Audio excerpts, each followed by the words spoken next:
بسم اللہ الرحمن الرحیم۔ گروتھنگ چینل دیکھنے والے معزز ناظرین گرامی، السلام علیکم۔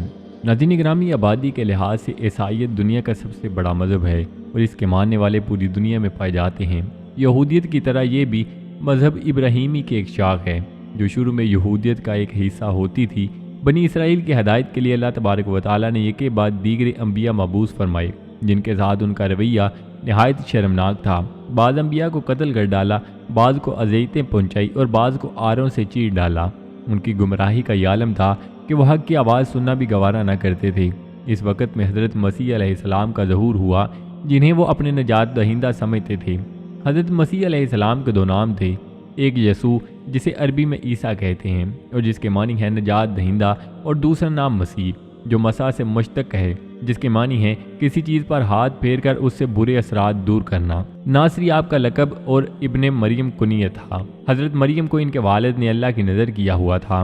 وہ ہیکل کی ایک محراب میں قیام پذیر تھیں اور حضرت زکریا ان کے کفیل تھے۔ وہ جب بھی حضرت مریم کے لیے کھانے پینے کی اشیاء ان کے پاس لے کر جاتے تو ان کے پاس پہلے سے چیزیں موجود پاتے۔ دریافت کرنے پر حضرت مریم علیہ السلام کے لیے کھانے پینے کی اشیاء ان کے پاس لے کر جاتے تو ان کے پاس پہلے سے چیزیں موجود پاتے۔ دریافت کرنے پر حضرت مریم علیہ السلام فرماتی کہ یہ تمام خورد و نوش کی اشیاء اللہ تبارک و تعالیٰ کی طرف سے آئی ہیں۔ حضرت مریم باعظمت مقام کی حامل ایک برگزیدہ خاتون تھیں جن کے زہد و تقوی، پاکیزگی اور پرہیزگاری کی گواہی قرآن مجید میں موجود ہے۔ حضرت مریم علیہ السلام کو بغیر باپ کے ایک بچے کی ولادت کی خبر فرشتے نے دی تو انہوں نے لوگوں سے خود کو پوشیدہ رکھنے کے لیے گوشہ نشینی اختیار کر لی اور ایک دور مقام پر چلی گئیں۔ گھبرا کر کہنے لگیں، کاش میں بچی کی پیدائش سے پہلے مر جاتی تاکہ لوگوں میں رسوائی نہ ہو۔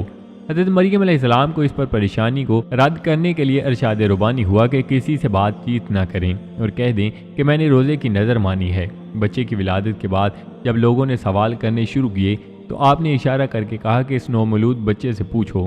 جب لوگوں نے کہا کہ یہ نومولود بچہ ان کے سوالوں کے جواب کیسے دے سکتا ہے تو بچے نے معجزانہ طور پر ان کے سوالوں کے جوابات دیتے ہوئے فرمایا کہ وہ اللہ کے نبی ہیں، ان کو کتاب دی گئی ہے۔ یہ معجزہ دکھانے کی ضرورت اس لیے پیش آئی کہ جب حضرت مسیح علیہ السلام نبوت پر فائز ہوں تو لوگ گواہی دیں کہ وہ بچپن ہی سے غیر معمولی شخصیت کے مالک تھے اور لوگوں کو ان کے اعلان حق کو قبول کرنے میں کوئی اعتراض نہ ہو سکے۔ ولادت مسیح بائبل کی روشنی میں حضرت مریم کی منگنی یوسف سے ہو چکی تھی۔ جب فرشتے نے شادی سے پہلے بچے کی خبر سنائی تو یوسف نے منگنی توڑنی چاہی، مگر فرشتے کے کہنے پر ایسا نہ کیا۔ رومی حاکم نے یہودیوں کو یروشلم بلا کر مردم شماری کرنا چاہی تو حضرت مریم علیہ السلام یوسف کے ساتھ روانہ ہوئیں۔ راستے میں بیت العلم کے قریب ایک استبل نما جگہ پر حضرت مسیح علیہ السلام کی ولادت ہوئی۔ جب فارس کے مجوسیوں نے حضرت عیسیٰ علیہ السلام کی بادشاہت کی تصدیق کی تو ہیرڈ کو خطرہ محسوس ہوا اور اس نے تمام نومولود بچوں کو قتل کرنے کا حکم دیا۔ چنانچہ یوسف حضرت مریم اور بچے کو لے کر مصر کی طرف ہجرت کر گئے اور ہیرڈ کی موت کے بعد واپس آ کر ناصرہ میں رہائش پذیر ہو گئے۔ ولادت کی تاریخ عیسائی عقیدے کے مطابق حضرت عیسیٰ علیہ السلام کی پیدائش 25 دسمبر کو ہوئی تھی۔ ان کے بچپن کے حالات زندگی بہت نمایاں نہیں ہیں، البتہ اناجیل اور عیسائی راویوں سے بعض حالات دستیاب ہیں۔ حضرت یحییٰ علیہ السلام نے حضرت عیسیٰ علیہ السلام کی بعثت کی خبر بہت پہلے دے دی تھی۔ حضرت مسیح علیہ السلام نے ہمیشہ توحید کی تعلیم دی اور صرف ایک ہی رب کے سامنے سر جھکانے کی تبلیغ کی تھی۔ انجیل کی اس آیت سے یہ بات روز روشن کی طرح عیاں ہو جاتی ہے کہ عبادت صرف اللہ کی ہونی چاہیے۔ پھر ابلیس یسوع کو اونچے پہاڑ پر لے گیا، دنیا کی سب سلطنتوں کی شان و شوکت اسے دکھائی اور کہا، اگر تو جھک کر مجھے سجدہ کرے تو میں یہ سب کچھ تجھے دے دوں گا۔ یسوع نے کہا، اے شیطان مردود، دور ہو جا، کیونکہ لکھا ہے کہ تو خداوند اپنے خدا کو سجدہ کر اور صرف اسی کی عبادت کر۔ حضرت مسیح علیہ السلام نے گناہوں سے توبہ کرنے کی تلقین کی اور روحانی اور اخلاقی اصلاح کا کیمیا توبہ ہی بتایا۔ ہر نبی کی طرح اعمال صالحہ کرنے اور احکامات خداوندی کو پورا کرنے کی تلقین فرمائی اور نجات کی کنجی اسی کو قرار دیا۔ گناہ سے نفرت کرتے ہوئے اسے جہنم کا راستہ قرار دیا۔ آپ علیہ السلام نے اس خلق حسنہ کو اللہ کے یہاں مقبول قرار دیا جو ریاکاری اور دکھاوے سے پاک ہو اور معاشرے کی بنیاد محبت پر رکھی۔ حضرت عیسیٰ علیہ السلام یہودیوں کو گناہ کے کاموں سے روکتے رہے اور راست بازی کی تلقین کرتے رہے، مگر یہودیوں نے ان کی ایک نہ مانی اور نصیحت کی بھرپور مخالفت کرتے رہے۔ وہ مخالفت میں اس قدر آگے نکل گئے کہ یہودی علماء نے صلیب پر چڑھانے کے لیے فتویٰ جاری کر دیے۔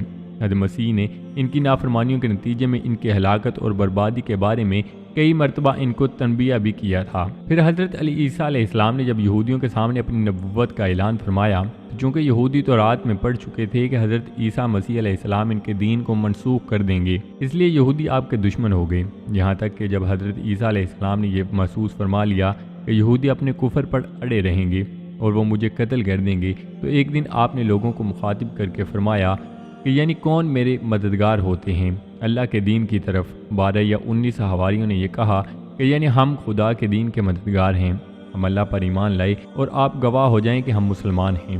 باقی تمام یہودی اپنے کفر پر جمے رہے، یہاں تک کہ جوش عداوت میں یہودیوں نے آپ کے قتل کا منصوبہ بنا لیا، اور ایک شخص کو یہودیوں نے جس کا نام تتیانوس تھا آپ کے مکان میں آپ کو قتل کر دینے کے لیے بھیجا۔ اتنے میں اچانک اللہ تعالیٰ نے حضرت جبرائیل علیہ السلام کو ایک بدلی کے ساتھ بھیجا، اور اس بدلی نے آپ کو آسمان کی طرف اٹھا لیا۔ آپ کی والدہ جوش محبت میں آپ کے ساتھ چمٹ گئیں تو آپ نے فرمایا کہ اماں جان، اب قیامت کے دن ہماری اور آپ کی ملاقات ہوگی، اور بدلی نے آپ کو آسمان پر پہنچا دیا۔ یہ واقعہ بیت المقدس میں شب قدر کی مبارک رات میں وقوع پذیر ہوا۔ اس وقت آپ کی عمر شریف بقول علامہ جلال الدین سیوطی 33 برس کی تھی، اور بقول علامہ زرقانی شارع مواہب اس وقت آپ کی عمر شریف 120 برس کی تھی، اور حضرت جلال الدین سیوطی نے بھی آخر میں اسی قول کی طرف رجوع فرمایا ہے۔ ناظرین گرامی، اللہ پاک سے دعا ہے کہ اللہ پاک ہم سب کو ایمان پر استقامت عطا فرمائے اور صراط مستقیم پر چل کر زندگی بسر کرنے کی توفیق عطا فرمائے، آمین۔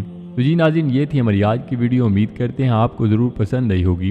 ویڈیو کو لائک کر کے دوستوں کے ساتھ شیئر کرنا مت بھولیے گا، اور نئے آنے والے دوستوں سے گزارش ہے کہ چینل کو ضرور سبسکرائب کر لیں اور ساتھ لگے بیل آئیکن پر لازمی کلک کر دیں تاکہ مستقبل میں اپلوڈ ہونے والی ویڈیوز کا نوٹیفیکیشن آپ تک بروقت پہنچتا رہے۔ تو جی ناظرین، ملتے ہیں ایک نئی ویڈیو کے ساتھ، اپنا بہت سارا خیال رکھیے گا، دعاؤں میں یاد رکھیے گا، اللہ نگہبان۔